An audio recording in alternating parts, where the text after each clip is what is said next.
Prochaska and De Clemente, they spoke about something called the cycle of change. And what that is, these psychologists, they studied thousands of people to identify the process with which change happens. And it's one of the models of behavior change that psychologists and people in that field look at. So in that, they identify different stages that people go through.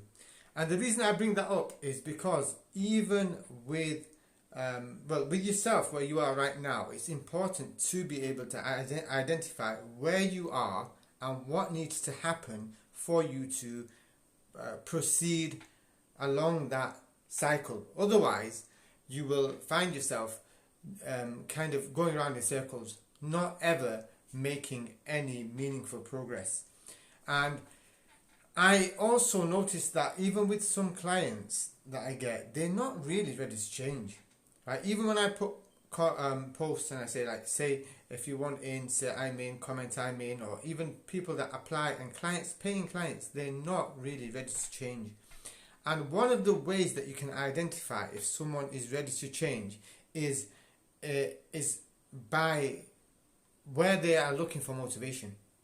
So if they are looking for motivation outside of themselves, and you get the typical, I need somebody to kick my ass, I need somebody to yell at me, shout at me, put me in my place.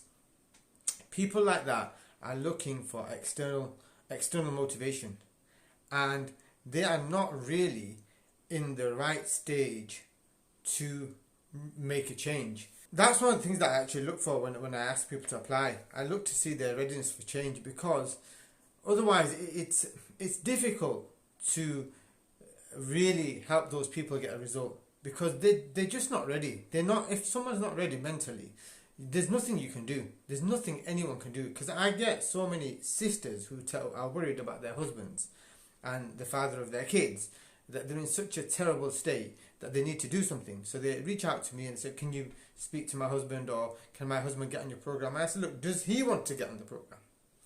You know, is he ready to change? I said, until then, you can't do anything. And I witnessed that with some close friends and family. And a brother just posted something today about a post that I made on my profile.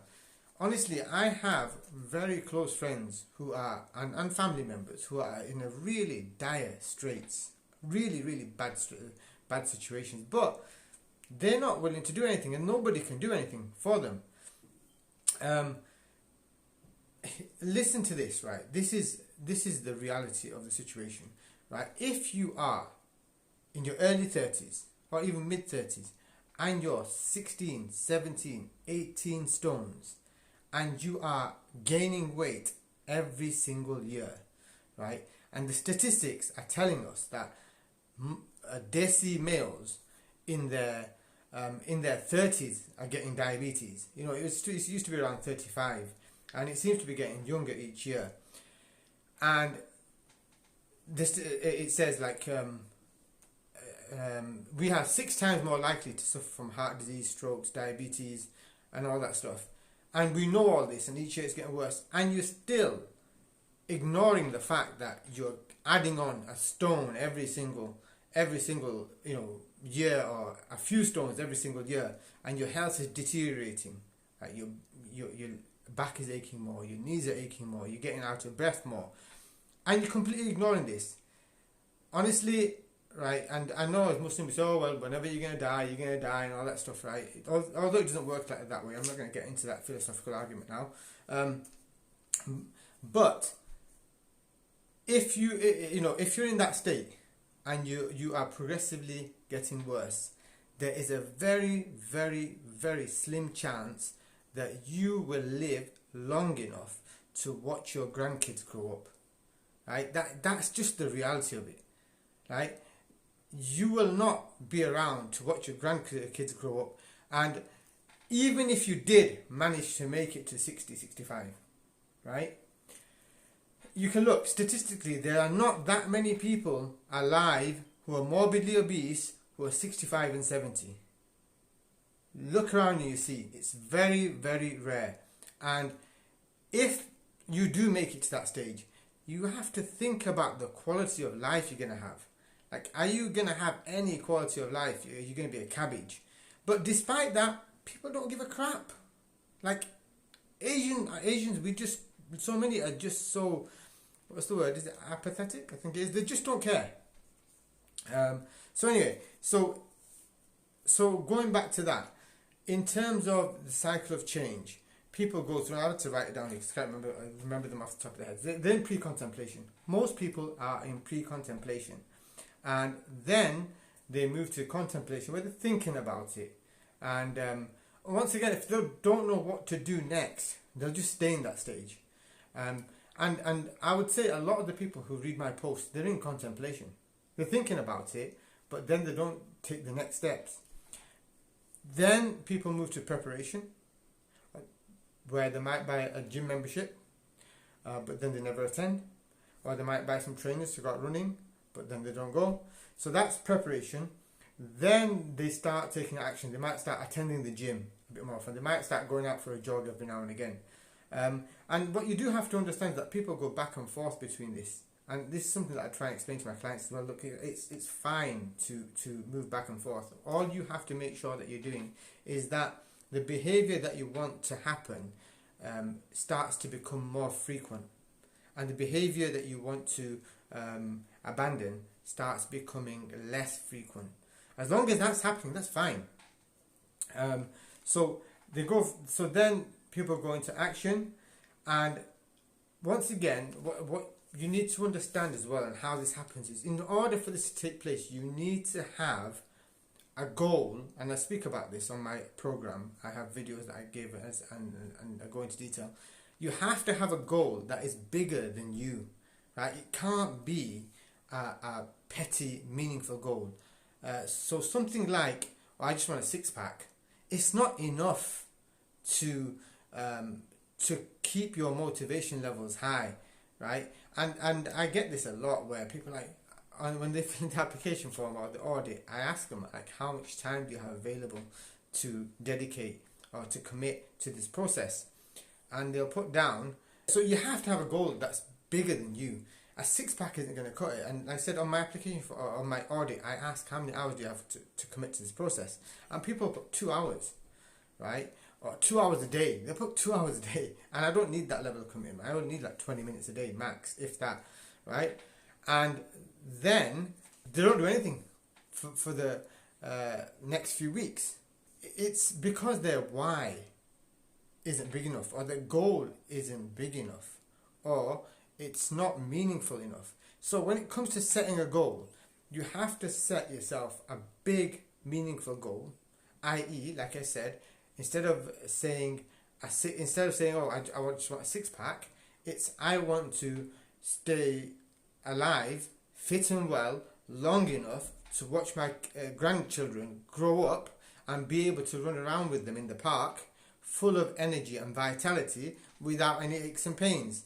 A bit of a mouthful, but something like that will be a meaningful goal. So by having a big goal can help you, and then of course having other small manageable goals, and I call these process goals rather than outcome goals. You have to have process goals. Okay, so I want to get from point A to point B. What do I have to do to get to point B?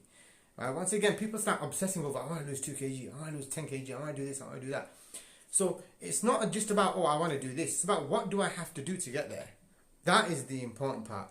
And on a side note, the other thing that I'm getting with we were talking about how Asian guys don't give a crap about how big they are and how poor their health is. I get this, right? I regularly get messages where guys think that they're not overweight. I got a message not long ago of a guy who's he's 5'11", okay, so I'm 5'7", and my ideal weight, if I didn't have any muscle, would be about 69 kg. So about, is that 11 stone or something? I can't remember off the top of my head. This guy, he's a few inches, he's 5'11", okay? So okay, that's quite tall, but even at 5'11", right, he's 15 stones. And he goes to me, his message opened with, oh, I just want to get fitter, I'm not overweight. So I said, what's your weight? He says 15 stones. I thought 15 stones and you think you're not overweight? Like, what planet are our people living on? Are they delusional, or are they just in denial?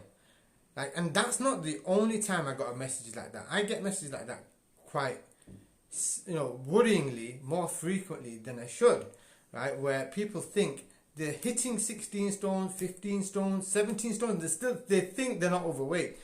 By all measures, clinical measures, they're not only overweight, they are morbidly obese, because the categorization of obese for Asians is lower. So at a BMI of even past 25, we're classed as obese, right? And so past 30, it's like morbidly obese, because we suffer the consequences of ill health at a much earlier stage than the wider public, and that's why we're 6 times more likely to suffer from heart disease, strokes and diabetes. So because we suffer those health consequences earlier, if you go onto the NHS website, you'll see that our classification is like 1 degree lower than the wider public. So anyway, that is the state of Desi dads. So we spoke about people moving to action and taking action, and then the thing is, from there they have to then keep performing those actions till they reach a stage of maintenance. That's when it becomes second nature, and I call it my fat resistance formula. I teach you certain behaviors, habits, mindsets and all of that, and once all of that is inculcated, then you can lose weight effortlessly and keep it off like I do. I do very, very little to keep my weight off. In terms of paying attention to nutrition, I don't really pay much attention to it. It's just automatic. My behaviors are automatic. So, and plus I teach you which behaviors are more important, which mindsets, which nutritional strategies, which exercise strategies, movement strategies are going to give you more exponentially, or going to give you exponentially more results than the typical stuff people are doing. And that, all of that together is my fat resistance formula. Eventually they go to maintenance, and so in each stage you need to know what you need to do. And as I said previously, most of you will be at contemplation and pre-contemplation.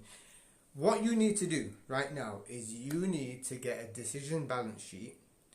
Just write down, what is it costing me to stay where I am, right? And then what is it costing me to change? So you look at all the pros and cons. Simpler way might be just writing down, what are all the good things about staying as I am, and what are all the good things about changing?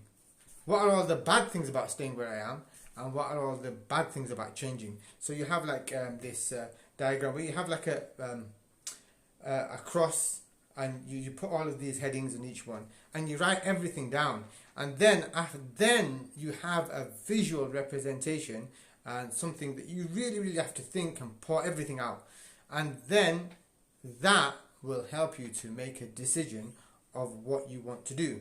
And then if you keep that somewhere prominent and you visit that time and again, also as the change is happening, psychologically in your subconscious about what you want to do, by revisiting that time and time again, it will help you to make a concrete decision. And then, as I said in the video, you then move to the other steps of setting goals, a big outcome goal, process goals, 4-week goals, 8-week goals, 12-week goals, and things like that. All of this is built into my program, and you guys watching this, that's why your progress reports, my clients that are watching this, on your weekly progress reports, that's why completing those are so important, because those are the actual steps that we take, but it's built into the program as a system and a process. So anyway guys, I've waffled on long enough, so I shall speak to you again soon. Take care. Assalamu alaikum.